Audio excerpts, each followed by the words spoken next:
దీంతో పాటు మీకు ఇప్పుడు చెప్పబోయే అంశం చాలా ఇంట్రెస్టింగ్ ఉంటుంది, మీరు వెరిఫై చేసుకునే అంశం ఉంటుంది. దీని మీద మేము చాలా పెద్ద ఎత్తున మూమెంట్ చేయబోతా ఉన్నాం.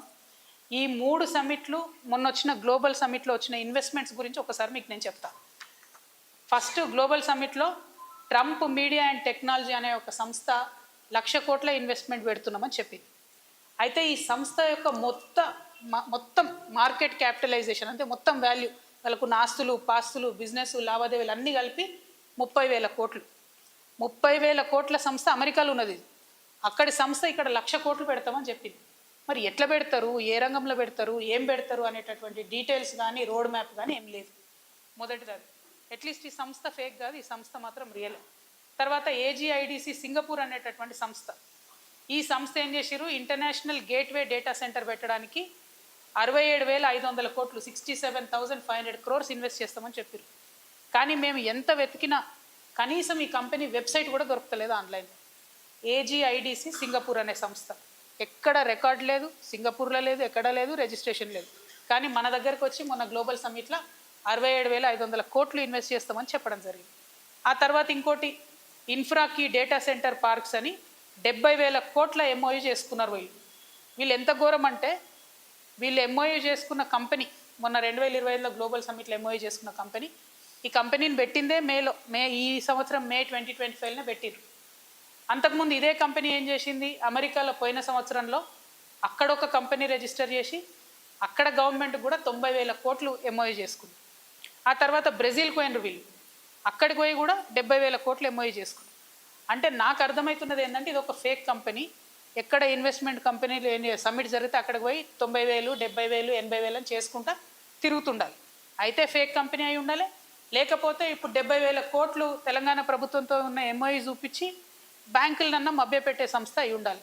ఇది ఏం సంస్థ, దీన్ని మీరు ఎట్లా నమ్మిండ్రు, ఎందుకు MOU చేసుకున్నారు, ప్రజలకు స్పష్టత ఇవ్వాలని చెప్పి నేను కాంగ్రెస్ ప్రభుత్వాన్ని కోరుతున్నాను. ఆ తర్వాత బ్రూక్ఫీల్డ్ యాక్సిస్ వెంచర్ అనేటటువంటిది ఉన్నది, ఇది రియల్ సంస్థనే. వీళ్ళు కూడా 75,000 కోట్లు అన్నారు, కానీ దీని మీద ఏం కూడా ముందడుగు పడ్డటువంటి పరిస్థితి లేదు. తర్వాత ఇదే బ్రూక్ఫీల్డ్ యాక్సిస్ సంస్థ, దానికి సంబంధించి సిస్టర్ కన్సర్న్ ఎవ్రీన్ యాక్సిస్ అనే ఎనర్జీ 31,500 కోట్లకు MOU చేసారు. అంటే ఒకటే సంస్థ 2 డిఫరెంట్ పేర్లతో 1,00,000 కోట్ల MOU చేసారు. మళ్ళీ సేమ్ ఇంతకు ముందు లాగానే వాళ్ళ టోటల్ మార్కెట్ వాల్యూ కన్నా చాలా అతి ఎక్కువ చేసారు. ఎట్లా చేస్తారన్న దాని మీద క్లారిటీ లేదు. తర్వాత ఇంట్రెస్టింగ్ విషయం ఏంటంటే, ఎమ్మెల్యే కుందూరు జైవీర్ రెడ్డి గారికి సంబంధించిన కంపెనీ ఆస్థా గ్రీన్ ఎనర్జీ అనేటటువంటిది 5,600 కోట్ల కోసం MOU చేసుకున్నారు. సరే, జైవీర్ రెడ్డి గారి కంపెనీ కదా అని మేము వారి ఎలక్షన్ అఫిడవిట్ చెక్ చేసినాం.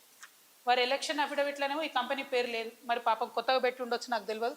కానీ కొత్తగా పెట్టిన కంపెనీలు అన్నీ కూడా ఎట్లా అంటే సబ్మిట్ అవుతుందంటే 3 నెలల ముందు కంపెనీ పెడతారు అన్నది పెట్టి 5,600 కోట్లు MOU చేశారు. మరి వీరు ప్రజా జీవితంలో ఉన్నారు కాబట్టి కుందూరు జైవీర్ రెడ్డి గారు అన్న, మరి ఇది సీరియస్ కంపెనీయా, 5,600 కోట్లు పెట్టుబడి పెట్టేంత అవకాశం ఉందా లేదా స్పష్టత ఇవ్వాలని చెప్పి నేను కోరుతా ఉన్నాను. ఈ తర్వాత అన్ని ఫేక్ కంపెనీలు స్టార్ట్ అవుతాయి. ఇది ఎంత ఘోరం అంటే, ఒకటి భారత్ గరుడ అనే కంపెనీ ఉంది.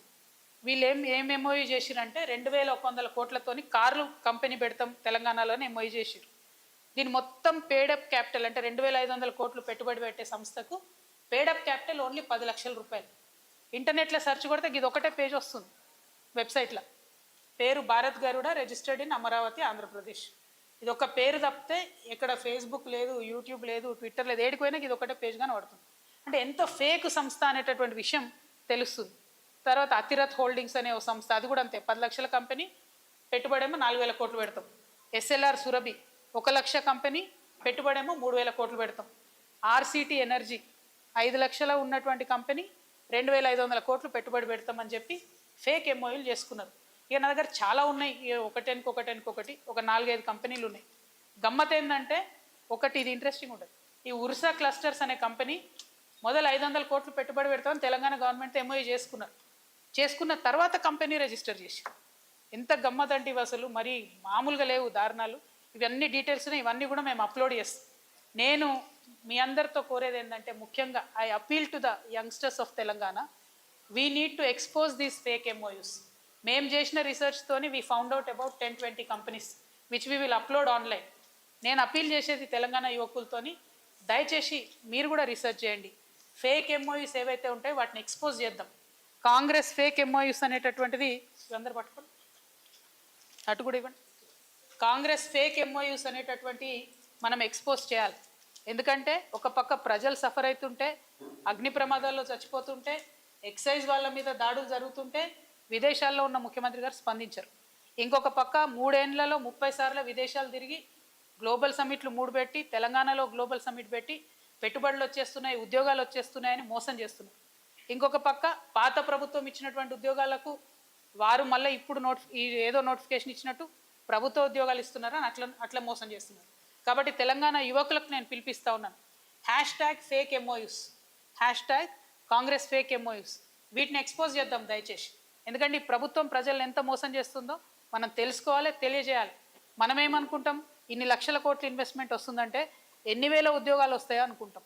కానీ ఇదంతా తప్పుడు ప్రచారం అనే విషయాన్ని కాంగ్రెస్ ప్రభుత్వాన్ని ఎండగట్టాలని చెప్పి నేను కోరుతా ఉన్నాను. దీని మీద తప్పక మనం చర్యలు తీసుకోవాలి. కాబట్టి యువమిత్రులందరినీ కూడా ఇన్వైట్ చేస్తున్నా. సో ఇట్లాంటి అనేక అంశాలు ఒకటి తెలంగాణ జాగృతి రేపటి నుంచి అనేకమైనటువంటి అంశాల మీద కంటిన్యూస్గా పోరాటాన్ని తీసుకోబోతా ఉన్నాం. ఈ ఎన్నికలు అయిపోయిన తర్వాత ఫిబ్రవరి 20 తర్వాత మరి మా జనం బాట ఏదైతే మిగిలిన జిల్లాలు ఉన్నాయో అది కూడా స్టార్ట్ అవుతుంది. దాని తర్వాత ఇంకా పెద్ద ఎత్తున ప్రజలకు వెళ్తామని సందర్భంగా తెలియజేస్తూ, మరొక పక్క బీఆర్ఎస్ పార్టీ రాచరిక పోకడలతోని ఎవరిని పెడితే వాళ్ళకు ఓటేయాలని బెదిరిస్తుంది. ఇంకొక పక్క కాంగ్రెస్ పార్టీ మోసపూరితమైనటువంటి విధానాలతోని తెలంగాణను వంచిస్తుంది. ఇంకొక పక్క బీజేపీ పార్టీ ఇవ్వగలిగే పరిస్థితిలో ఉండి కూడా తెలంగాణ ప్రజలకు ₹1 కూడా ఇవ్వకుండా మనల్ని విస్మరిస్తోంది. కాబట్టి ఈ రాష్ట్రంలో ఖచ్చితంగా పొలిటికల్ సిస్టమ్ని మార్చడానికి యువమిత్రులు ముందుకు కదలాలి, మేధావులు ముందుకు కదలాలి, మహిళలు ముందుకు కదలాలని పిలుపునిస్తూ కాంగ్రెస్ ఫేక్ ఎంఓయూస్ని ఎక్స్పోజ్ చేద్దామని తెలియజేస్తూ సెలవు తీసుకుంటున్నాను. జై తెలంగాణ.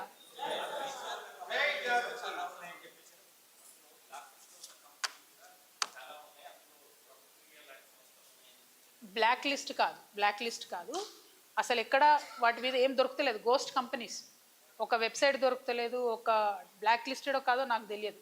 కానీ నేను ఏవైతే మేము రీసెర్చ్ చేసి పట్టుకున్న 20 కంపెనీలు ఉన్నాయో ఆ డేటా అంతా ఇప్పుడు నా ట్విట్టర్లో అన్ని చోట్ల పెడతాము.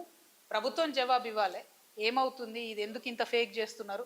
ఒకవేళ ఇన్వెస్ట్మెంట్ వస్తే వచ్చినది ఎక్కడ కంపెనీ ప్రారంభమైంది, ఆ సంస్థ ద్వారా ఎన్ని ఉద్యోగాలు ఇచ్చారు అది కూడా చెప్పండి. ఏదైనా స్టార్ట్ అయి ఉంటే. నాకు తెలిసి అయితే పోయినసారి బీఆర్ఎస్ గవర్నమెంట్లో జరిగినటువంటి 1-2 ఎంఓయూస్కి సంబంధించి ఆ కంపెనీస్ని స్టార్ట్ చేసిరు తప్పితే కొత్తగా వచ్చి ఈ గవర్నమెంట్లో వచ్చిన ఏ ఒక్క కంపెనీ కూడా ఒకటి కూడా ప్రారంభమైనట్టు నా దృష్టిలో లేదు. అయి ఉంటే సంతోషం, ఎందుకంటే తెలంగాణ యువకులకే ఉద్యోగం వస్తాయి. కాబట్టి ఈ ఫేక్ ర్యాకెట్ని ఎక్స్పోజ్ చేయాలనేటటువంటి ఉద్దేశంతోనే ఈ యొక్క ఆలోచన చేస్తూ ఉన్నాం. అంటే విచారణ జరుగుతుంది కదా. The investigation is going on, let it go. The investigation should happen in a more transparent way. And anyway, Honorable KCR Garu was the Chief Minister for last 10 years. So they might have called him and he will answer for it, whatever they have called. So I have nothing to do with it. I am like you, waiting for the result. I am hoping that this entire phone tapping thing will be concluded somewhere or the other, instead of just dragging it.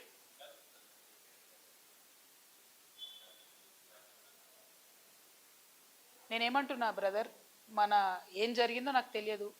చట్టానికి ఎవరు కూడా అతీతులు కాదనడానికి మాత్రం మనము ఆలోచన చేసుకోవాలి. Same thing నిన్న కేసీఆర్ గారిని phone tapping పిలిచిన తర్వాత కూడా మళ్ళా వర్కింగ్ ప్రెసిడెంట్ కేటీఆర్ గారు మాట్లాడుతూ అనేకమైన అంశాలు చెప్పారు. విచారణకు పిలవడం నేరము ఘోరము అన్నట్టుగా మాట్లాడినారు. నేనేమంటున్నా, ప్రజా జీవితంలో ఉన్నప్పుడు అనేకమైన అంశాలు ఉంటే వాటి కాన్సిక్వెన్సెస్ ఫేస్ చేయాల్సి వస్తుంది. సో ట్రాన్స్పరెంట్గా విచారణ కొనసాగడానికి అందరం కూడా సహకరించి ఈ అంశాన్ని ఎంత తొందరగా క్లోజ్ చేస్తే అంత మంచిది. Thank you.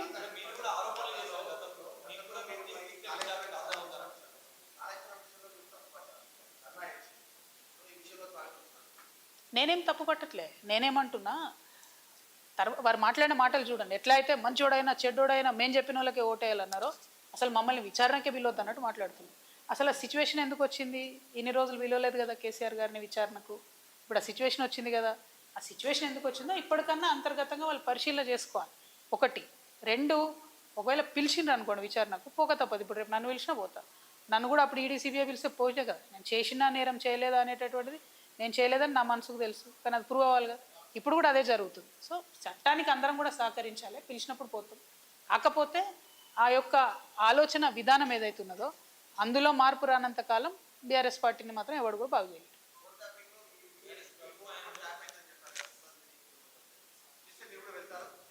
తప్పకుండా చట్టానికి సహకరిస్తాం కదా, చట్టానికి సహకరించకుండా ఎందుకుంటాం, వెళ్తాం. ఓన్లీ థింగ్ నేనేమంటున్నా అంటే కాంగ్రెస్ గవర్నమెంట్ గుంటనక్కగతోని కంప్లీట్గా మ్యాచ్ ఫిక్సింగ్లు ఉన్నారు కాబట్టి వాళ్ళు దీన్ని కంక్లూడ్ చేయరు.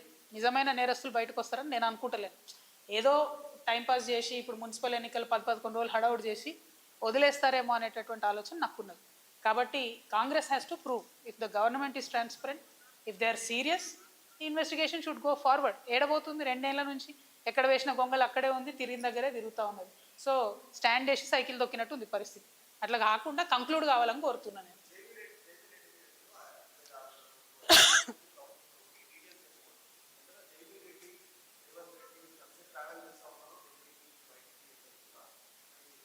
అంటే జైవీర్ రెడ్డి గారు రేవంత్ రెడ్డి గారు ఎంత క్లోజ్ అనేది నాకు తెలియదు, నాకు అనవసరం కూడా. పాయింట్ ఏంటంటే వారు బాధ్యత కలిగినటువంటి ఎమ్మెల్యేగా ఉన్నారు కాబట్టి వారి కంపెనీ నుండి 5,600 crores ఇన్వెస్ట్మెంట్ ప్లెడ్జ్ చేసిండ్రు ఇలా. సో వేరే కంపెనీలాగా ఇది కూడా ఉట్టిగా టైంపాస్ ప్లెడ్జా, సీరియస్ ప్లెడ్జా, వారు చెప్పాలి, ప్రభుత్వం చెప్పాలని నేను అడుగుతున్నాను. మిగతా కంపెనీస్ మేము చెప్పినటువంటి ఇప్పుడు చూపించినటువంటి కొన్ని అయితే వెబ్సైట్ లేని కంపెనీలు కూడా 5,000 కోట్లని ప్లెడ్జ్ చేసారు. 10 లక్షలు పేడప్ క్యాపిటల్ ఉన్న వాళ్ళు కూడా 3,000 కోట్లు అని చెప్పి ప్లెడ్జ్ చేయడం జరిగింది. సో నేను అందుకని అంటున్నాను, అంటే చెప్తే మీకు బోర్ కొడతాను, అన్ని పేర్లు చెప్పలే, ట్వీట్ చేస్తావి, మీరు డీటెయిల్స్ చూడొచ్చు. మీరు కూడా ఒక్క నిమిషం గూగుల్లో కొడితే మీకే తెలుస్తుంది ఏంది పరిస్థితి అని. Total fake, total fake. ఏదో 1-2 రియల్ కంపెనీస్ ఉన్నా కూడా అవేంది అని అంటే అక్కడ మార్కెట్కి అసలు వీడికి ఎట్లా వస్తారు, ఆ స్ట్రీమ్లో ఇంతగానం ఎట్లా ఇన్వెస్ట్ చేస్తారంటే సమాధానం లేదు, రోడ్ మ్యాప్ లేదు. సో వీటి మీద స్పష్టత ఇవ్వాల్సిన బాధ్యత ప్రభుత్వానికి ఉన్నది, ప్రశ్నలు అడిగే బాధ్యత ప్రతిపక్షంగా మాకున్నది కాబట్టి మేము అడుగుతాం. Thank you. జై తెలంగాణ.